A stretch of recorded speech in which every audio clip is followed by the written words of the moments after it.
Assalamu alaikum wa rahmatullahi wa barakatuh, everyone. Welcome to a new episode of Decolonising the Narrative. I am joined today by a very, very dear brother of mine. He is the outreach officer of the Muslim Identity. He is the outreach officer of Imperial ISOC. He is a PhD student, despite being the age of only 21. MashaAllah wa barak. Is my dear brother Abdusaboor. Assalamu alaikum Abdusaboor. Welcome to Decolonising the Narrative. Wa alaikum assalam wa rahmatullahi wa barakatuh. Jazakallah khair for having me. So today's podcast episode is going to be about the subcontinent, and I think it's fitting to have you here as an Indian, but as a Bengali I think it's important that we also have another person on the table, but the Pakistani the Vice President of IPDF. Come on! Welcome, We're back Husnain, again to the episode. everyone. You guys should know Husnain. He featured on a previous episode where we did talk about the subcontinent, but I think it's very important that when we're talking about the subcontinent today, you would have seen by the title, this episode is about revolution in the subcontinent. And as someone who, as I like to say in every place I'm in, as a revolution survivor, because I survived the revolution at Bangladesh, big up. Big up. I think it's important that we kind of highlight, is revolution going to happen in other countries? How has revolution happened in Bangladesh? How has it shaped Bangladesh? What's next in Bangladesh? And we will talk about that often. But also, with everything that's happening in Pakistan right now, with the sort of protests and riots, as we're seeing every day on the news pretty much now, since I think it was November 29th that it started, we're seeing more and more information come out about obviously Imran Khan and everything like that. Mm-hmm. It's important that we kind of talk about, is revolution possible? So I think we'll start with Saboor. Firstly, give an introduction to yourself. If I didn't give a fitting enough one, you can give you an introduction to yourself and tell us a bit about what you think is next, or what you think has happened in Bangladesh, and is that possible to achieve in your country, India, but in other countries, in particular Pakistan? Okay, Jazakallah khair for inviting me. I think you've given a good introduction. Regarding what happened in Bangladesh, right? I think it's phenomenal. I think finally people realize that change can happen overnight.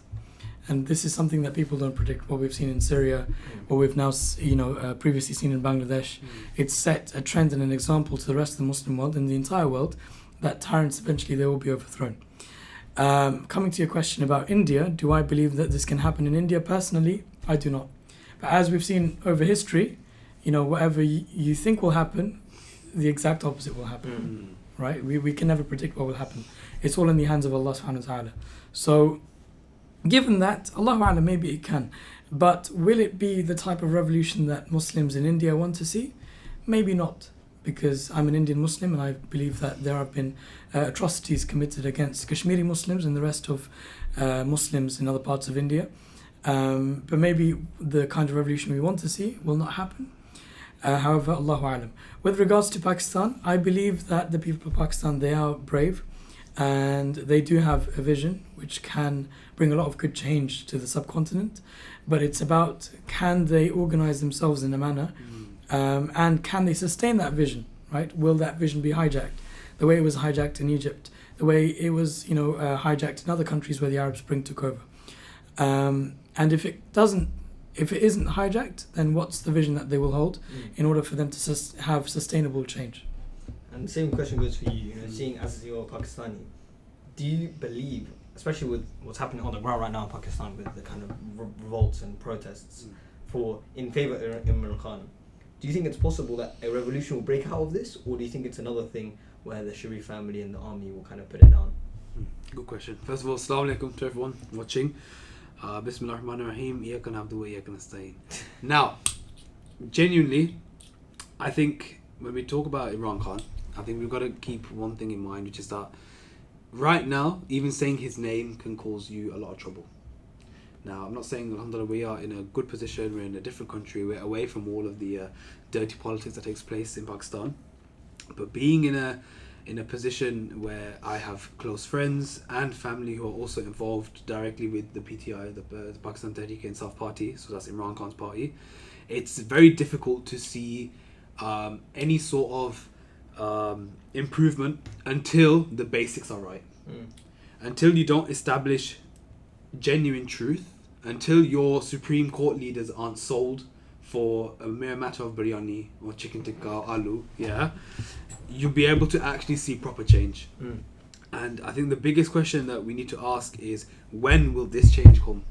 Because if we iron out the very basics, which is establishing truth and justice as it should be, Yeah, we go to other countries now. For example, we've seen Bangladesh. Yeah, very, very prime example. Literally our neighbors. Yeah, if something so revolutionary can take place in a neighboring country of ours, and we can see it happening from where did it start off from? Literally a student movement. Yeah, so there is the one thing that I would obviously say about Pakistan is that the voice is already there.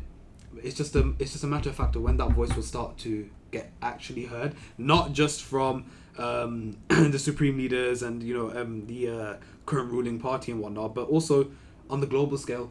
Because it's one thing when you have the Pakistani voice, the Awam, as we call it, the general public, who want to be able to speak up, who want to go on these riots, who want to show their support for Imran Khan.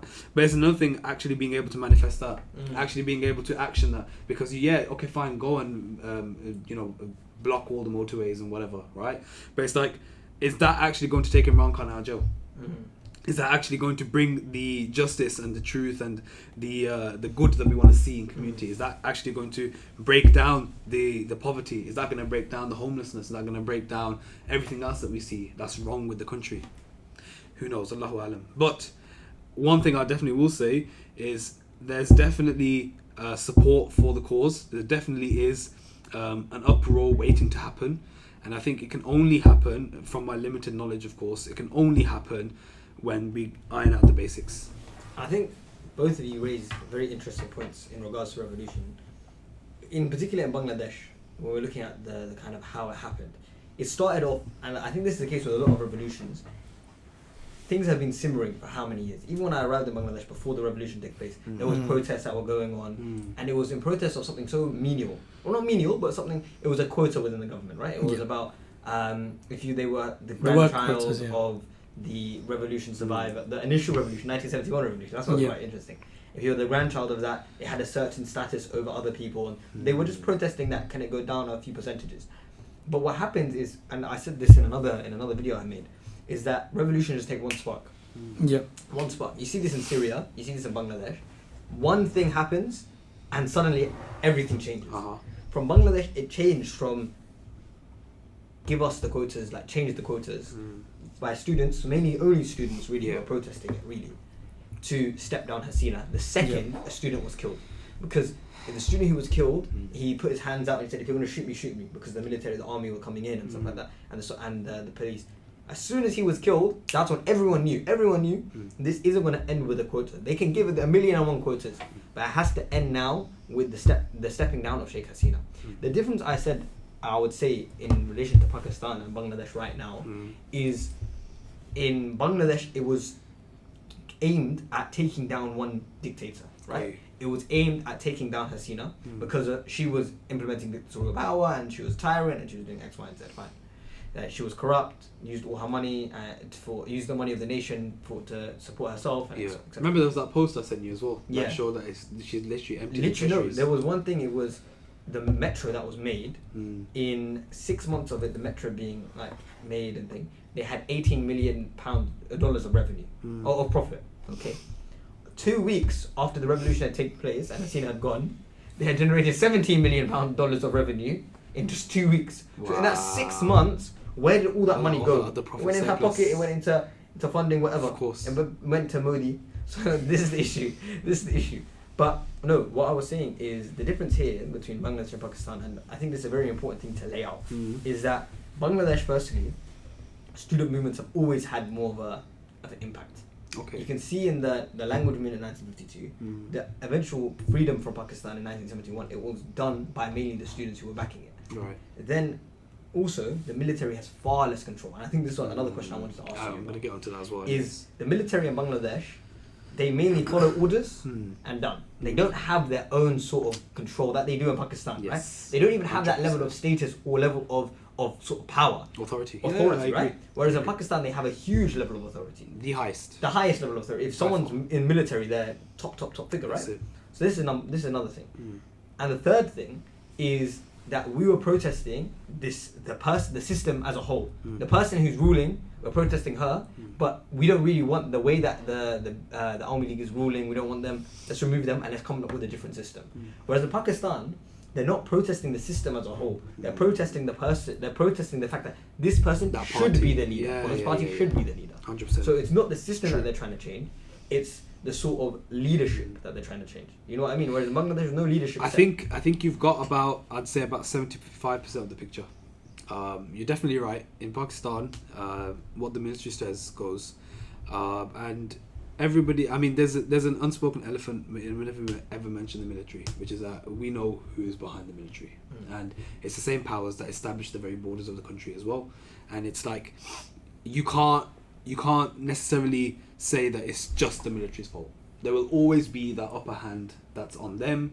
That's then obviously goes on to the parties, and then goes on to the Supreme Court rulers, because they too have quite a lot of power, or perceived power. It's never used in the right way. And then that obviously then goes on to the general public. That's one thing. But I think another thing that you need to also highlight is the corruption. Of course. And that starts from grassroots level. When we talk about corruption, obviously, I mean, I'm a huge Imran Khan supporter, but that doesn't mean that I'm blinded, by everything that's going on. Like, you have to keep your eyes peeled. You actually have to have the all-rounded view. And one thing that I've taken from the entire journey of Imran Khan's political career, like coming into power, then being, being re-elected but still in jail, being forcibly, having to retreat into like recently as well, the treatment that he's been through from a humanitarian perspective. Let's put politics aside for a second, but just from a humanitarian perspective, they didn't let him see anybody for up to, I think, 2 or 3 months. Correct me if I'm wrong. And there were so many other things that they've done to him. They've tortured him, put him into dark cells. Basically, they've done whatever they can to pressurize the one person who has, in my opinion, the guts to speak out. But do you think that will prevent his ability to be able to rule? The fact that he's been tortured to such an extent. See, the thing is, like, with the mental I state. hear you. I don't think it's a question of whether he can rule. I think it's a question of whether he can lead, because the biggest thing that helped him when he was in power was the team he had behind him, the people he was leading. Now, fast forward to today, and I'd say maybe 1 or 2 people are left on his team. Everyone else has either been silenced, been chucked into prison alongside him, or been told to get out. And by who? Of course, by the current reigning party, the PML Muslim League Noon, which is Nawaz Sharif, Shahbaz Sharif, Maryam Nawaz, and then also from the I don't know what the other party's name is, but it's the Bhutto family. So it's Zardari, PPP. That's the People's Party, right? Yeah. It's Zardari and his son Bilawal Bhutto. But we won't talk about that. You're talking about a team that was behind Imran Khan. Wasn't his team consistent of mostly ex-PMLN individuals who were involved in the same corruption True. you're talking about? But this is the thing, right? So this is what I'm trying to say. I'm not here as a supporter of any party. I mean, we're not even in Pakistan, right? So it's like we can take a step back and look at it. But you're right. I think the biggest thing that we need to look at is, like I said, the corruption. And you won't be able to change that corruption until, like I've already said, you have to have the basics in the right way. So Which is? That Supreme Court, first of all. The judges and the Supreme Court leaders, whoever they are, the authority, the panel, whatever they call them, every single case so far that has come up for Imran Khan has either been or taken the wrong decision, or it's been forced to take the wrong decision, i.e. Why do you think that is? It's not, I don't think, bro. Go on to Google, check out the why, media reports. Why is that the case? It's obvious they don't want Imran Khan back. Why not? Okay. The biggest thing that I see, and this isn't just me, but there are media reports about this as well. The current party, all of the money that comes into the country's treasuries is being ousted out and putting into random other investments. Park Lane here in London. There are so many other investments. They have houses and they have plants and they have all sorts of other things, right? But the point is, you're leading a country, not leading your home pockets. So your idea is that Imran Khan's being ousted simply because he stopped the income or outflow of economic revenue from Pakistan Not just that, no. to the West, and it didn't fill the pockets of the elites in the West. Not just that. The whole point that I'm trying to get at But is, that was one of your points. That was one of my points. Do you agree but with once that? I don't disagree think he with does. that. I can see that. We've had this Because debate it was before. under Imran Khan Wait, let me that... finish. Okay, there's one more point though. Let him finish. Which is that, okay. Corruption in the But he's raised a good point. We've had debates about this as well.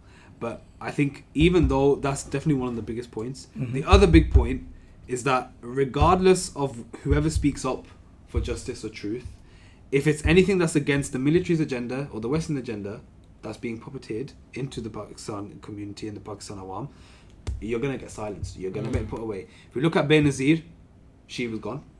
She was one of the other people who I would say stood up for truth. Now, okay, look, my point is, besides that, right? My point is the following.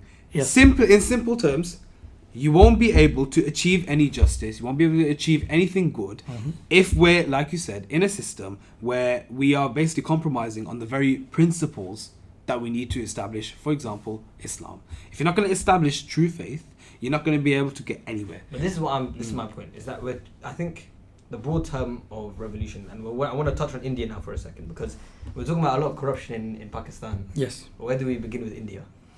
India, I believe it's in a horrible state at the moment. But if you now you can assess India versus Pakistan on different criteria. Let's not assess them versus each other, because I think more divisions we're creating. And the way actually, if we formatted it so you're on the left, I'm on the right, you're in the middle, that's literally India, Pakistan, Bangladesh. Crazy. But it doesn't work like that. But on the basis of India, so the Muslim population is what, 200 million? Around 200, more than 200. 210 million or something like that. Pakistan's 228 million, and it's 230 million population. There are actually more Muslims in India than there are in Pakistan. Is that actually true? Yes. But Pakistan, India is a Muslim majority country. India is not a Muslim majority. No, it's not a Muslim majority country. It is a Muslim majority country. It's a Hindu majority country with the second largest Muslim population in the world. Okay, so wait, hang on. Let me get this right.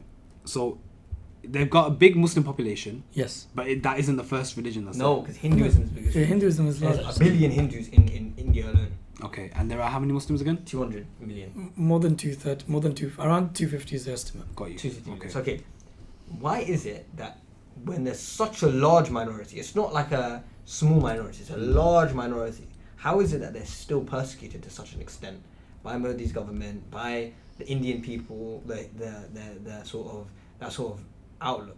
Why are Muslims looked at in that way in India, despite the huge population?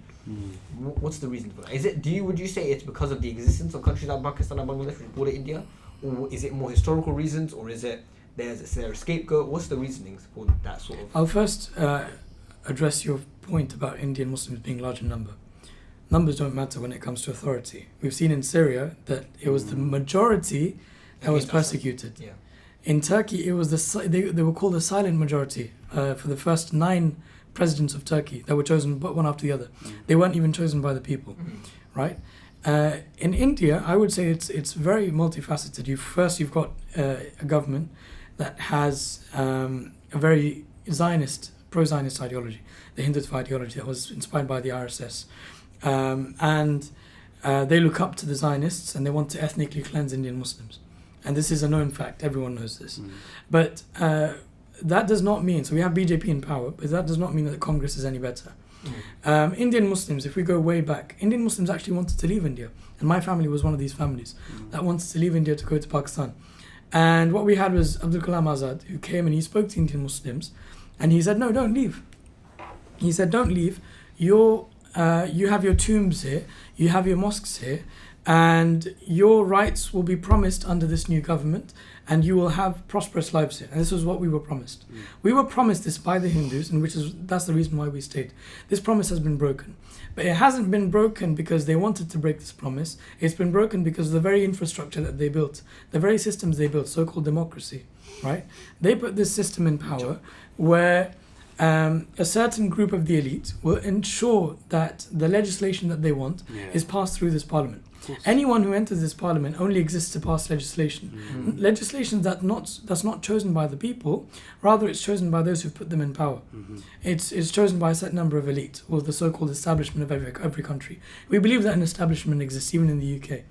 So this has ensured, so even if when there was a Congress, we saw mosques destroyed, right? What was the mosque that was destroyed? Babri Mosque. Babri Masjid. That new Ayodhya temple thing, right? And now Ayodhya is being built. So under one party's rule, under Congress, Babri was destroyed. Another party's rule, a temple is being built in the same place, right? And that legislation is then passed down to courts, and courts are just there to pay lip service to the establishment. Approve it. That's it.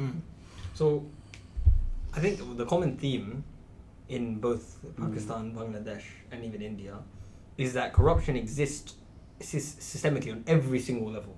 And I will say this for a fact, even when you go to Bangladesh, you see that corruption doesn't exist just with the high-ranking officials.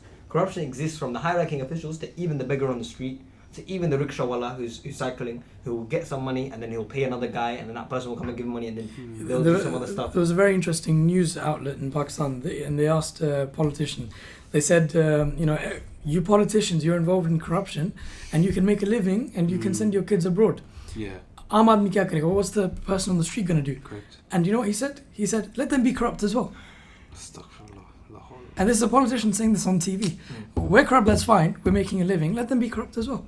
So if the system is corrupt and the individuals in power are corrupt, right?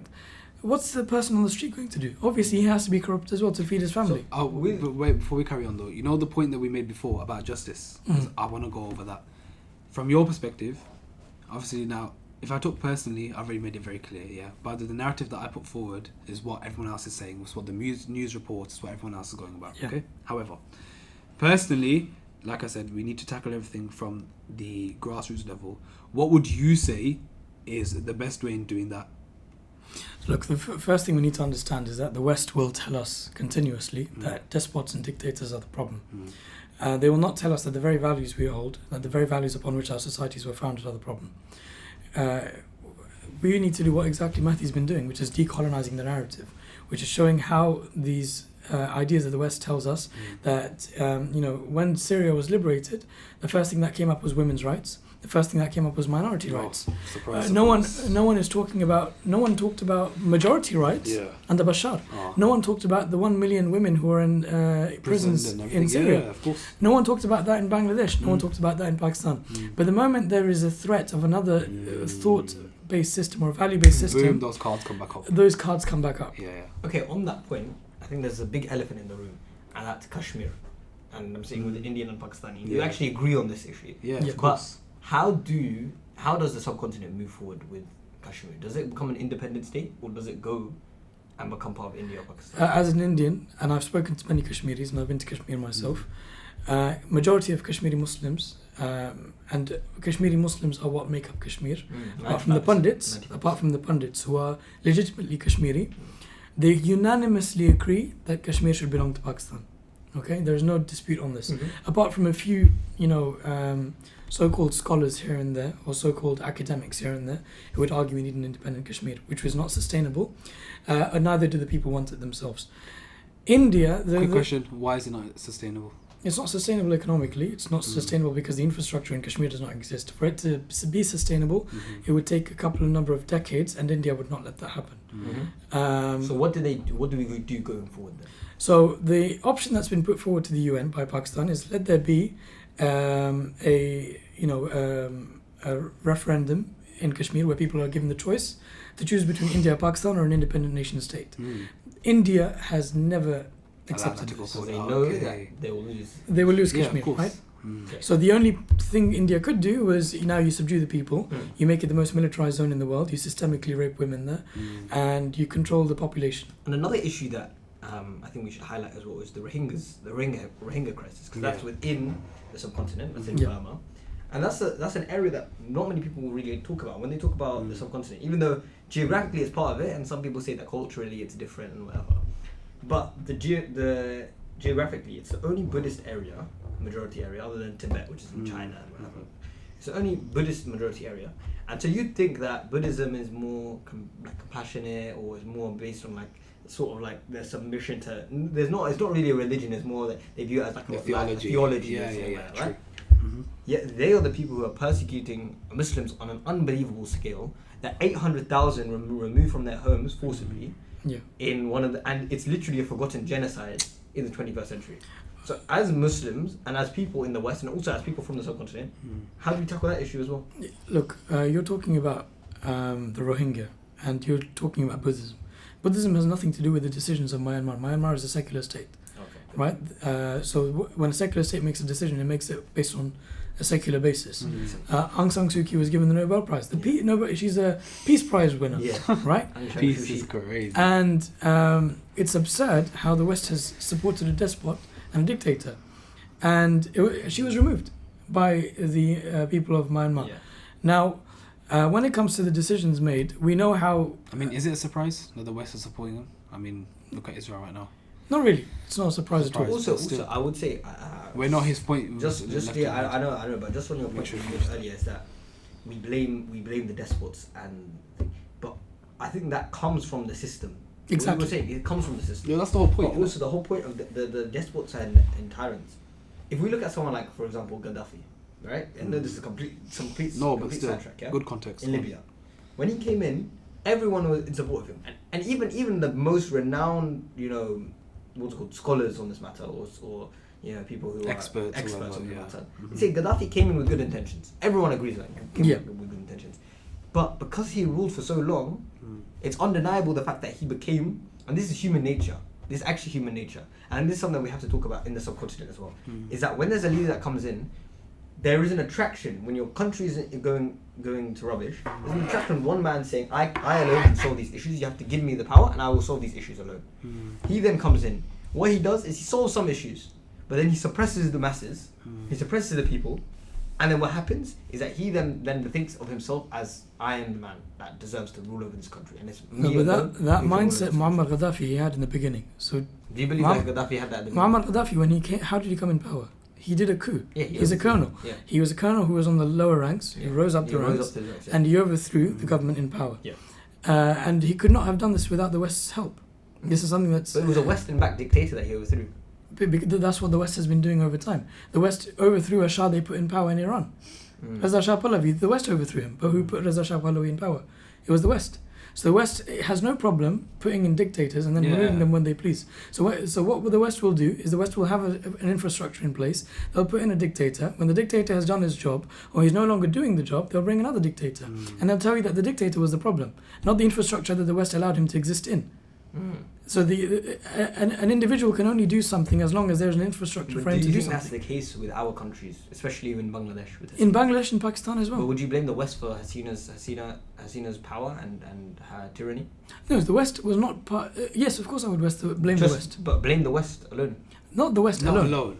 Not alone. But it's definitely a big contributing factor. I don't think from my Why do understanding you think Bangladesh was put so far away from Pakistan?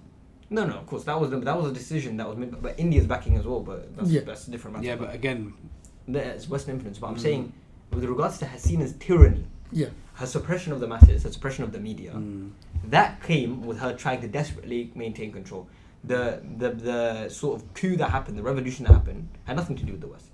No, but the revolution had nothing to do with the West. And But the tyranny of Sheikh Hasina, No, but the tyranny late on, do you think that was Hasina? Do you think that was the West backing? the West had turned a blind eye to it. The West turned a blind eye. Yes. Why did did they turn a blind they eye? turned a blind eye? Because they had no problem with it. The West only Because intervenes they when they lost- have a problem with it. Because they lost interest in that region. They lost the interest in Bangladesh. Bangladesh is, they don't care. It is impossible for the West to lose interest in South Asia. But in Bangladesh? But what is the because West? they have, So, okay, I because want to clarify for the viewers. When we're saying the West, who are we referring to? America and Britain. America. North America and Europe and Australia. This is the West. Okay. So we're saying that all of these interests, they turned a blind eye. Every single Because power. India was ensuring that the West's interests were carried out in the region. But India's ensuring that the West have carried out their interests. But if India was ensuring it, then why was Hasina forced to step down when she's pro-India and that's pro-West? No. Sheikh Hasina, so the revolution was carried out by the sincere people. The West is now trying to hijack it. Yeah. So the West is trying to hijack it by calling for another election. The election is the big problem. When you have an election, what's the debate going on now? Should we let Awami League run? That's the debate. It's a legitimate debate. The very party we overthrew, the very party against we stood up and we lost lives, can we let them run an election again? It's a debate. Who's letting that debate happen?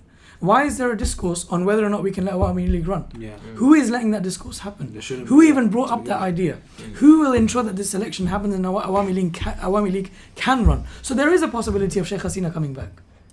No, that one's impossible. No, there is a People who- possibility. 3,000 people have sacrificed their lives. It might not be Sheikh Hasina. And it might be new one. his son. Her son. No, Hassan ain't coming over.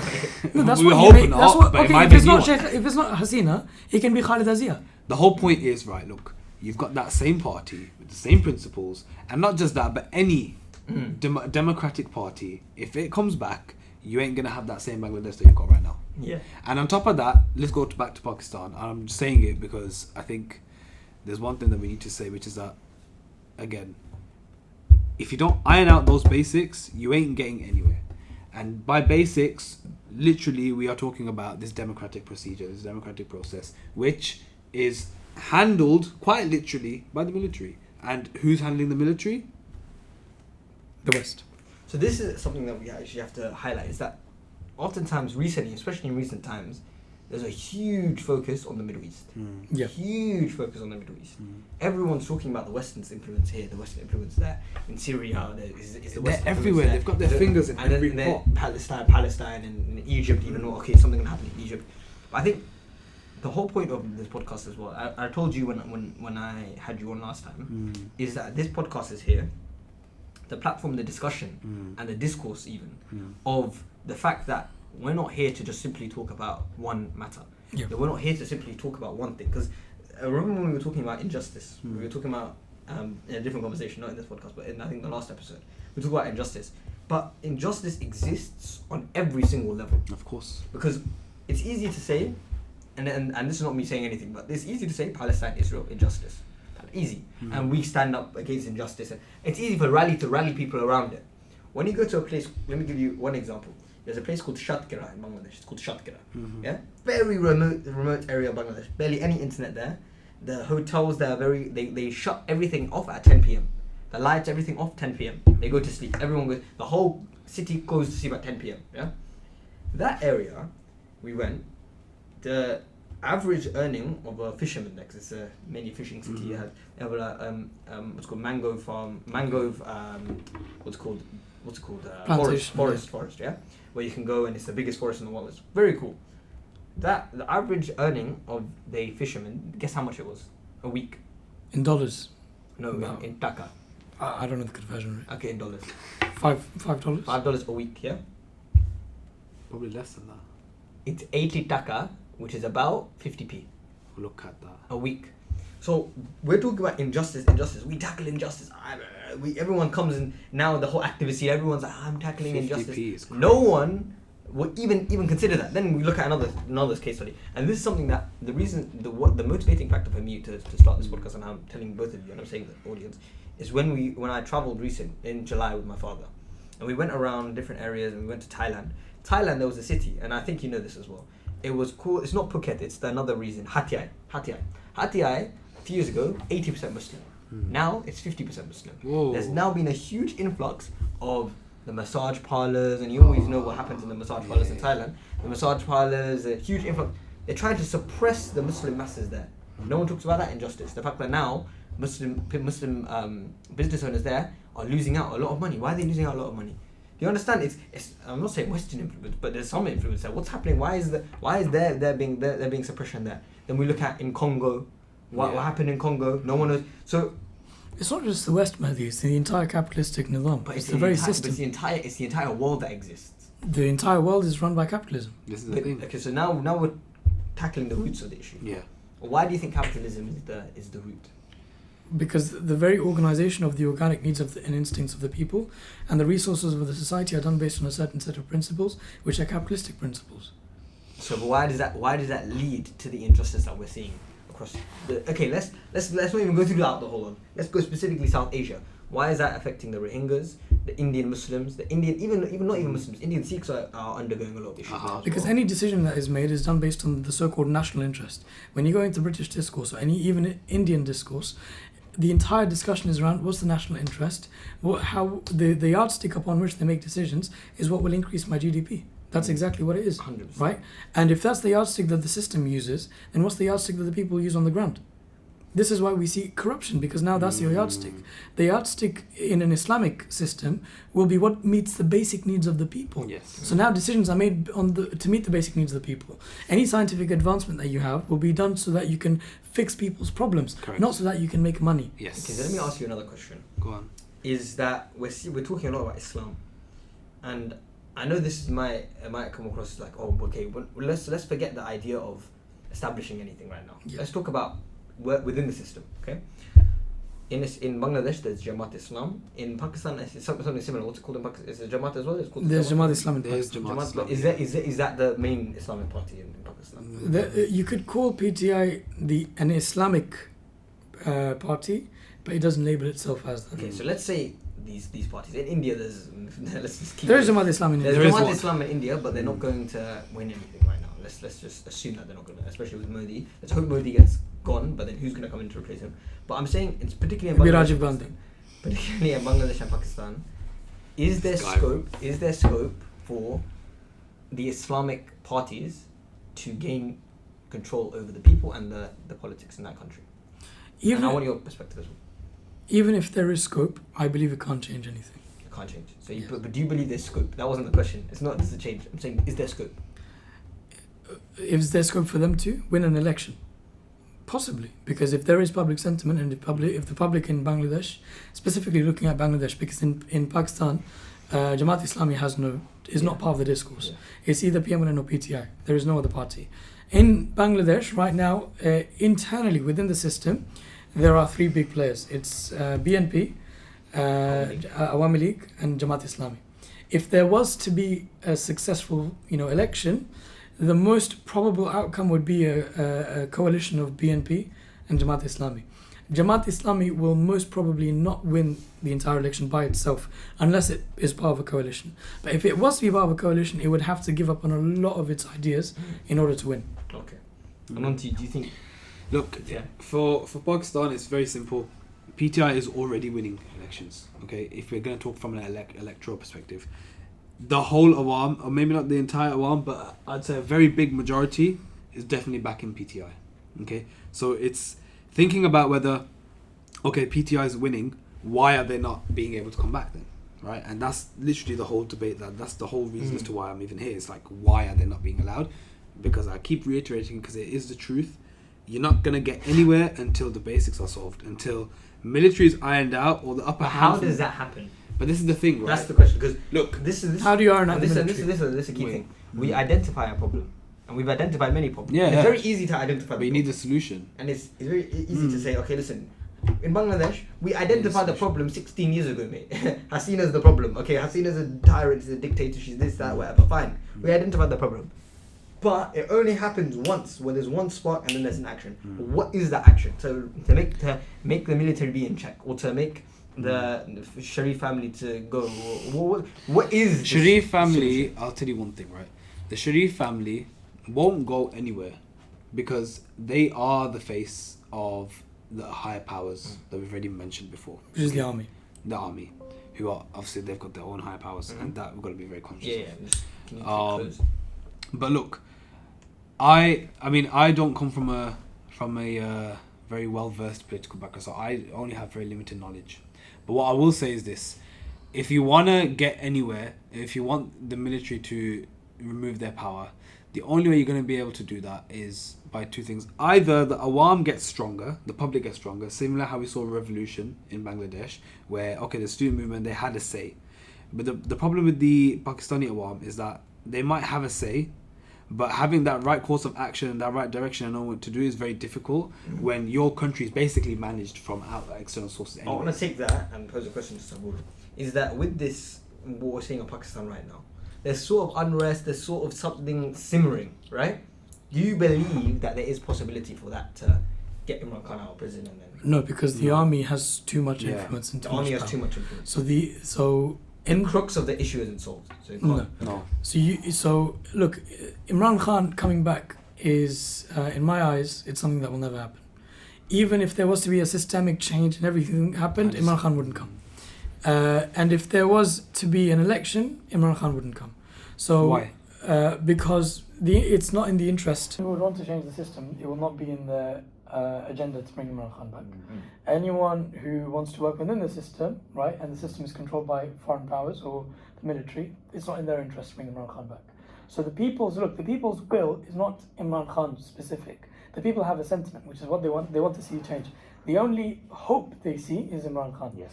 I agree. Their hope needs to be built on idea rather than individual. Because Imran Khan is going to Correct. die. He's a person. No, correct.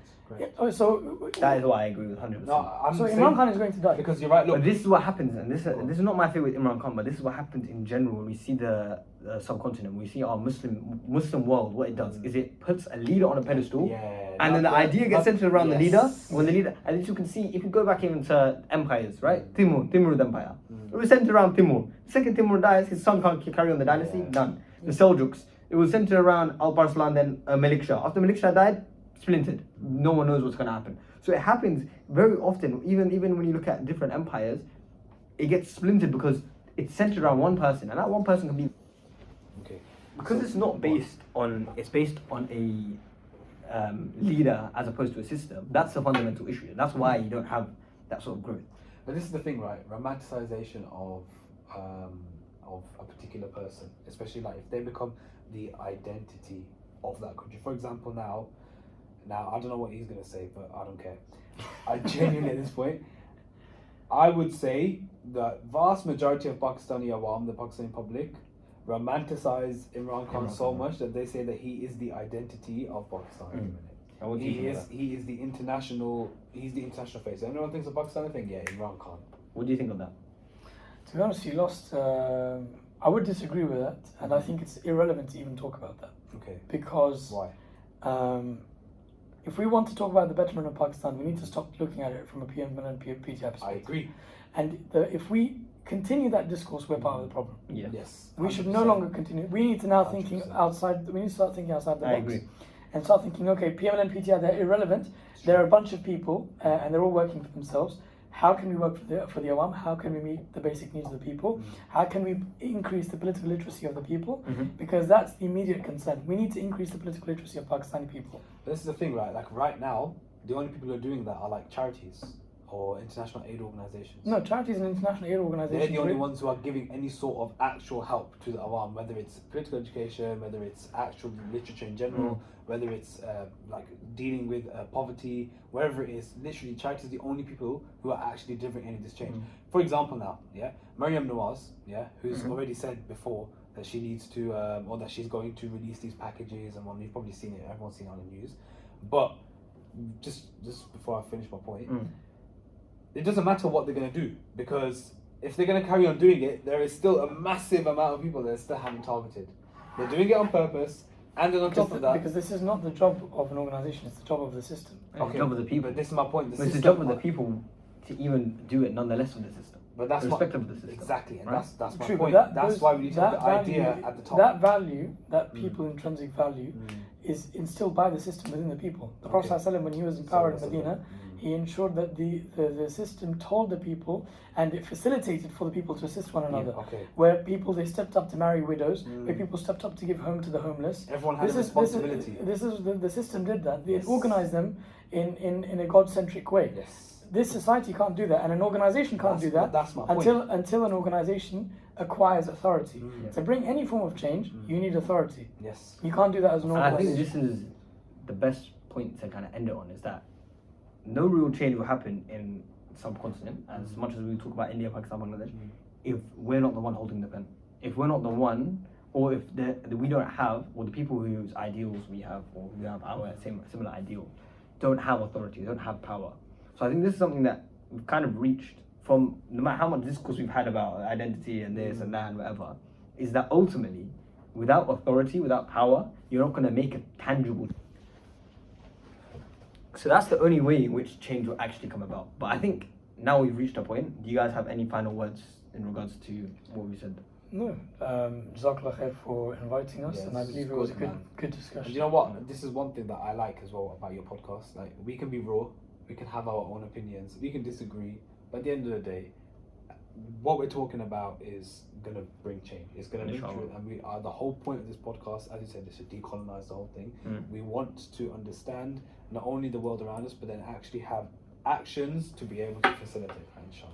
And so on that note, this is actually the end of this episode, but we're going to be launching a new podcast on the IPDF, Indo-Pak Development Forum. I thought this is a perfect platform to launch it on. So me and Husnain are part of Indo-Pak Development Forum, the Vice President of Indo-Pak and political rep. And we've just started a podcast on IPDF, so make sure to check that out. Follow KCL IPDF on Instagram and on TikTok, because we'll have a TikTok soon as well, inshallah. Follow the Muslim Identity, of course, on Instagram, on TikTok, join their WhatsApp groups. Make sure to follow them up, and also follow KCL House of Wisdom, which is my society. And make sure to follow Decolonising the Narrative, follow us on Spotify, follow us on YouTube, and I shall see you guys next time, inshallah. Jazakallah khair, brothers, for coming on. I shall see you next time. Assalamu alaikum, guys.